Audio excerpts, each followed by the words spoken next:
Olá pessoal, eu espero que todos estejam bem, espero que vocês tenham tido aí uma semana produtiva, buscando conhecimentos de uma forma diferente, mas interessante também, né? Então vamos aproveitar o máximo e estar aí realizando as atividades com afinco, com responsabilidade, compromisso, porque isso vai ajudar vocês a não ficar prejudicados nesse período aí de pandemia. Então nós queremos que vocês façam, aí com muito compromisso, com atenção, registrem no caderno de vocês, entregue na escola uma folha. E vocês podem também estar enviando, pelo grupo do WhatsApp, para eu estar olhando as atividades. Então, tenham aí, muito compromisso em realizar tudo, que no final, então, nós vamos conseguir sucesso aí nessa nova empreitada que nós nos propomos a fazer, né? Então, hoje é a segunda aula de História.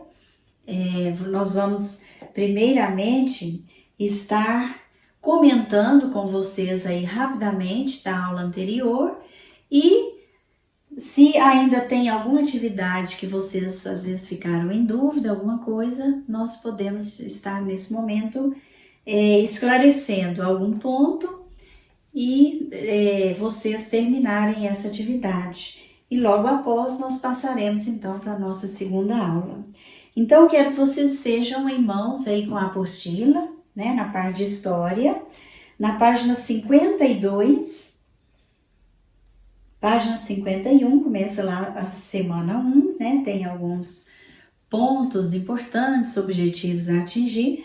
Na página 52, nós vamos ver crise do Império e construção da República, que é o que nós vimos aí na aula passada. Aí vem, então, um pequeno texto e depois as atividades. A atividade 1, na verdade, as atividades elas fixaram mais na questão aí da escravidão, do momento ainda da escravidão no Brasil. Vocês eram para pesquisar sobre as leis abolicionistas. A primeira lei abolicionista, Eusébio de Queiroz, que foi o fim do tráfico, a proibição do tráfico de escravos no Brasil. Então, a partir dessa data, era proibido trazer novos navios aí de escravos da África. A outra lei é chamada aí a Lei do Ventre Livre, 1871, que as crianças filhas de escravos que nascessem a partir dessa data se tornariam livres, não seriam escravos.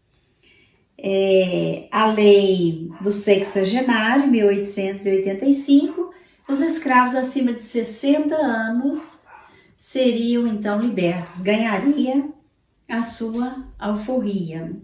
Então, essas três leis, elas foram assim um prenúncio para a abolição da escravatura, que foi em 1888. Na verdade, assim, os escravos não foram muito beneficiados, porque rapidamente já houve aí a abolição da escravatura. E nós vimos que esse processo abolicionista foi um ponto importante para que a República se fortalecesse e o imperador Dom Pedro II perdesse o apoio aí dos fazendeiros, que nós vimos na aula passada. O que é um quilombo? Muito fácil, aí a gente já trabalhou muito isso, vocês têm conhecimento. Aí o quilombo era um reduto, um local para receber os negros fugidos aí das senzalas, Então, de lá eles recebiam apoio e recebiam a proteção para fugir então dos horrores das senzalas, dos senhores aí donos de escravos. O banzo é uma espécie de depressão, uma doença que o escravo era acometido, e ali então ele ficava numa tristeza profunda, sem querer comer, sem trabalhar, sem querer fazer nada, numa apatia total até morrer, né? Muito triste, então. De tanta tristeza pela vida difícil, né? Muitos eram acometidos por esse banzo. Atividade 3, além dos quilombos, se existiam outras formas de resistência. Então, vocês devem ter olhado aí, né? Teve várias formas de resistência, né? As lutas, né? De capoeiras, mortes aí dos feitores, né? Os escravos às vezes juntavam nas lavouras de café e pegavam, né? Às vezes feitores, matavam com esses golpes fatais, que eram os capoeiristas. Havia também o chamado corpo mole, né? Que eles não trabalhavam direito, como uma forma de resistência à escravidão. E com certeza vocês devem ter pesquisado aí outras formas de resistência. O fato é que os escravos nunca foram passivos diante da escravidão, né? Os escravos não aceitavam com passividade, eles queriam mudar de vida, né? Eles como seres humanos, né? Eles não aceitavam a crueldade e a forma como os senhores os tratavam. E por isso que eles resistiam e reagiam de várias formas a esta escravidão. Agora, na aula de hoje, nós vamos então passar para a aula 2.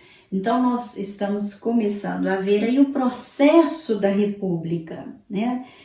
E essa República, que era o sonho dos brasileiros, que nós vimos, o Dom Pedro II havia governado o Brasil como o imperador do Brasil por 49 anos.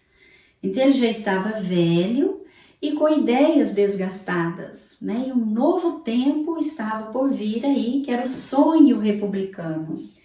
Quem proclamou a República foi um militar, né? Marechal Deodoro da Fonseca. Duas classes, né, que aí participaram ativamente da proclamação, que foram os militares e os ricos fazendeiros, os barões do café, né? Então as elites no Brasil é que participaram. O povo mesmo não participou dessa proclamação da República, né? Diz um jornalista, Aristides Lobo, que o povo assistiu bestificado à proclamação da República. Significa o quê? Que o povo não entendeu, não participou e não teve, então, né, uma participação efetiva no processo da proclamação da República. E o sonho, né, que tinha aí de tornar-se o Brasil uma república foi, então, no dia 15 de novembro de 1889. O Marechal Deodoro governou o Brasil, depois até ele, né, ficou aí no chamado governo provisório. Depois veio o Marechal Floriano Peixoto, que foram dois militares, chamada aí a República da Espada, né, até 1894. E aí então o Brasil começa uma nova fase da República. E essa nova fase é chamada aí de República Velha ou oligárquica. Oligarquia é o governo nas mãos de uma minoria, nas mãos de poucos, né? Uma república oligárquica ou República Velha. E essa república ela vai prevalecer no Brasil até 1930, né? Com a chamada Revolução de 1930, quando Getúlio Vargas entra no governo do Brasil. E o que caracterizou esse período, né? Foi um período muito marcante na história do Brasil, devido ao esquema político montado. Vocês vão ver que até, né, próximo de nós ainda tinha alguns resquícios, né, dessa chamada República Velha. Onde o principal produto de exportação, né, era o café. O café era a riqueza do Brasil nesse período e já assim também um desenvolvimento industrial, né? As indústrias nascendo aí, desenvolvendo nesse período, até porque com a chegada dos imigrantes, a história do Brasil muda, né? O estilo de vida, principalmente São Paulo, né? Recebeu muitos imigrantes, muda o estilo de vida e as pequenas indústrias vão se desenvolvendo e a estrutura, então, do Brasil muda com essa chegada dos imigrantes. Mas o café continua sendo aí um produto de extrema importância para a economia do Brasil. E nós vamos ver que essa República Velha, ela foi sustentada por 3 pilares, né? São as setas aqui, ó, 1, 2 e 3. E o que são esses pilares? Um pilar é um sustento, não é uma sustentação para uma construção. E essa república, para durar esse longo período aí com esse esquema, ela foi muito bem sustentada por esses 3 pilares. O primeiro pilar é a política do café com leite. E o que foi a política do café com leite? Então, 2 oligarquias, quer dizer, 2 classes da elite, da minoria da elite brasileira, se revezavam no poder. Café, principalmente por São Paulo, grande produtor de café, e Minas, grande produtor de leite. Essas 2 oligarquias eram as mais fortes do Brasil. Então, elas tinham um esquema montado em que seria presidente do Brasil um mandato um mineiro, outro mandato um paulista, e eles iam se revezando no poder.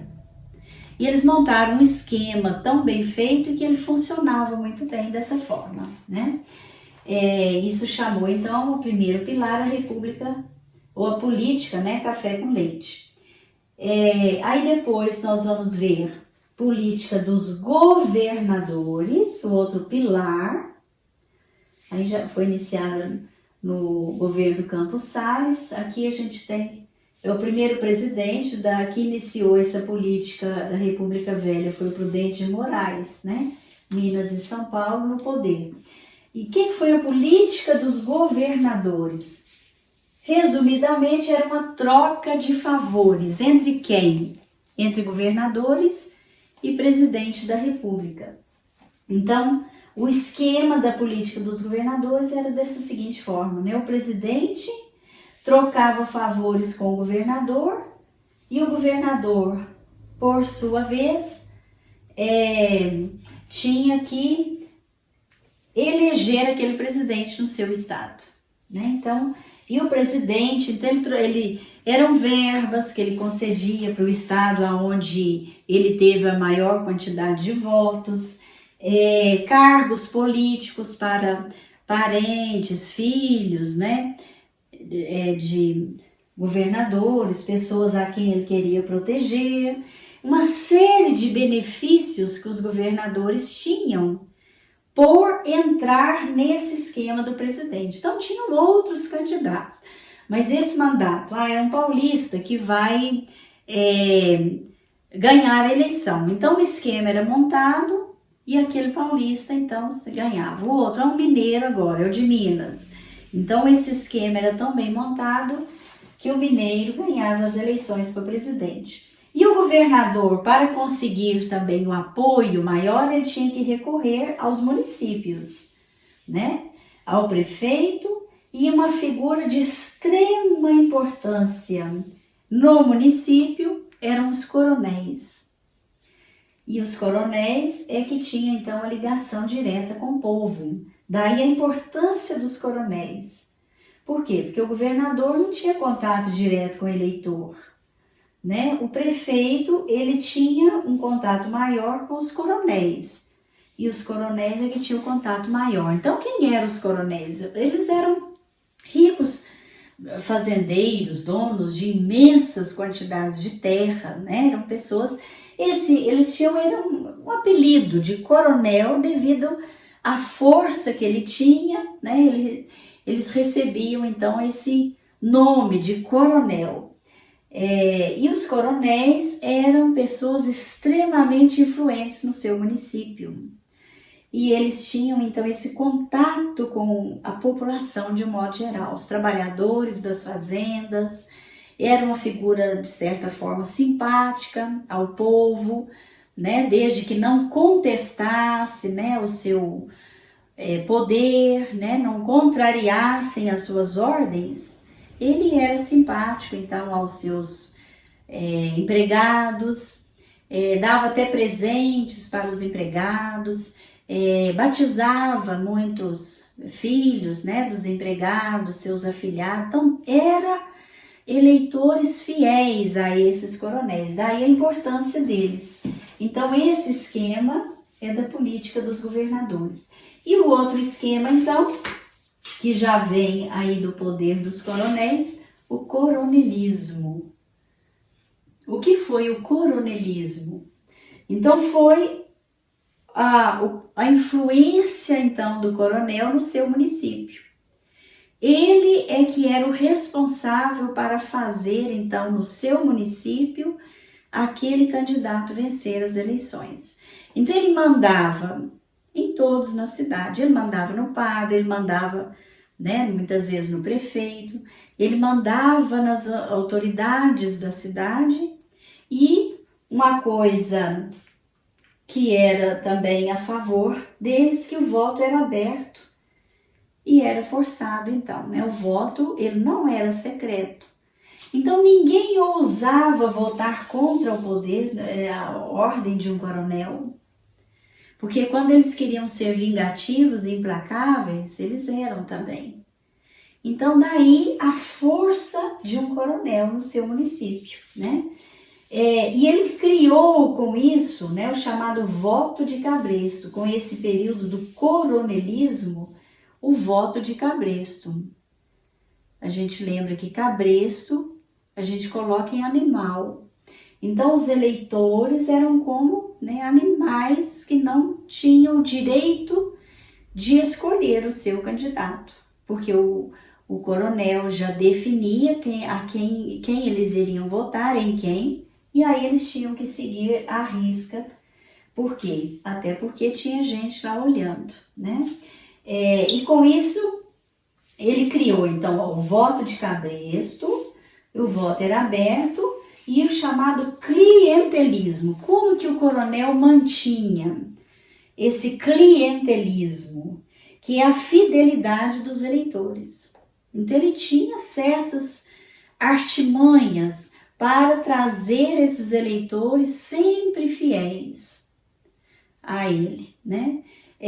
De que forma? Por troca de bens, né? Um presente, uma ajuda que uma pessoa precisava, né? Até emprestava dinheiro se fosse preciso, ele ajudava naquilo que precisava e dava presentes também para esse povo. Então ninguém ousava ir contra um coronel. Por quê? Porque ele também era simpático a essas pessoas quando elas precisavam. Então ele fidelizava esse eleitor, esse povo, né, esses empregados, essa multidão de gente que estava sobre o seu domínio. Eles eram fiéis a esse coronel. E isso chamou então clientelismo. Ele beneficia da população miserável. Então ele sabia como comprar essa população sem que eles percebessem às vezes que estavam sendo totalmente manipulados e encabeçados, né? Então isso é uma forma de manter esse esquema chamado aí a República Velha. Essa república foi, né, como eu disse para vocês, de extrema força na história do Brasil nos primeiros anos. Foi uma política, uma república que não satisfez aos anseios da população. Ela beneficiou a uma elite, a uma classe elitizada, né? A população, de um modo geral, não houve transformação evidente, né? Era sonho da república, mas que república é essa que só beneficiava uma classe de minoria, né? Uma elite? O povo continuou ainda esperando, né, por um momento melhor, mais democrático, mais público, como é o significado da república, né? Coisa pública. Na atividade aí de vocês, vamos ver aqui. Então tem alguns sites, né? Tem um aí que seria interessante vocês verem, uma animação com Marechal Deodoro. É um desenho pequenininho e ele vai ajudar vocês a responder uma pergunta aí sobre ele, né? Onde diz aí, página 56, para saber mais.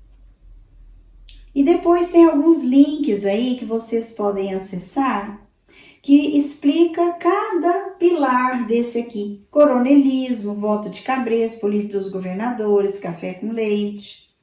E vocês, isso vai enriquecer o conhecimento ainda mais, né, de vocês.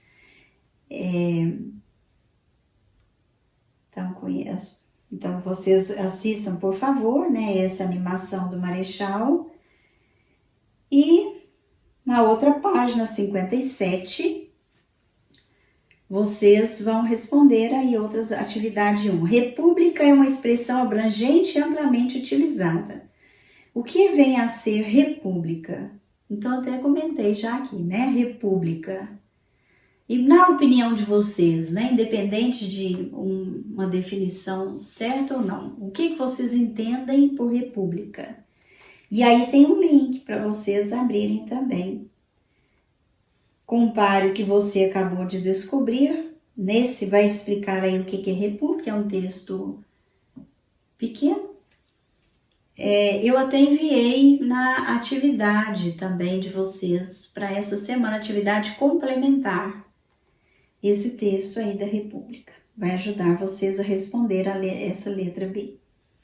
Depois a C, compare o que você acabou de descobrir com aquilo que escreveu antes. Tem alguma coisa a ver com o que você escreveu, com o que fala que é república? Você notou semelhança ou diferença entre o seu entendimento e o que você encontrou? Tá vendo? Por isso que é importante vocês definirem com as próprias palavras, para depois vocês responderem as outras. A atividade 2, vocês vão responder de acordo com a animação, lá, o desenho animado do Marechal Deodoro. O que foi o motivo que ele teve para renunciar ao governo do Brasil.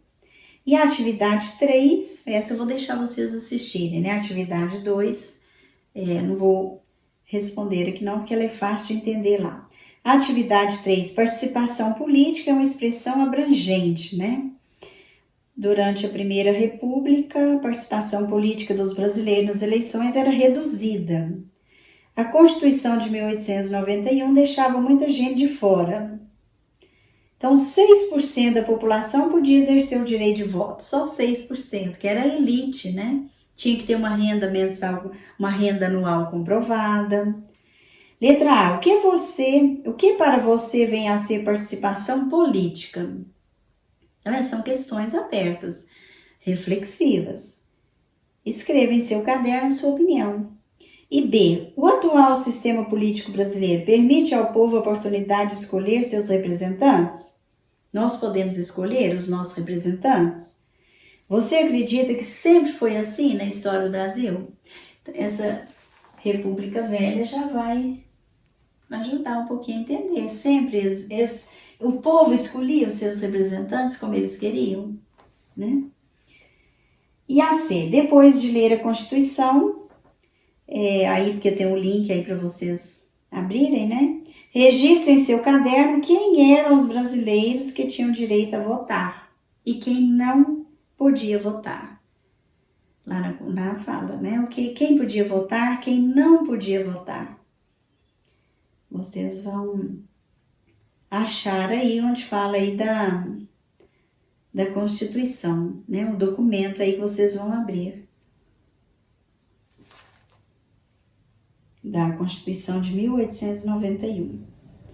E é isso aí. Então, vocês, né, têm que fazer também uma pesquisa, ter um tempinho para abrir links, né, para ajudar a ampliar o conhecimento de vocês e responder as perguntas. Então, eu espero que, né, vocês façam aí todas as atividades. Se tiver alguma dúvida, podem comunicar comigo pelo WhatsApp, que eu estarei tirando as dúvidas de vocês. Então, que vocês tenham aí uma excelente semana, produtiva, né, que desenvolvam bastante o conhecimento essa semana. Então, até a próxima semana e, se Deus nos permitir, nós estaremos de volta com mais uma aula. Então, fiquem com Deus.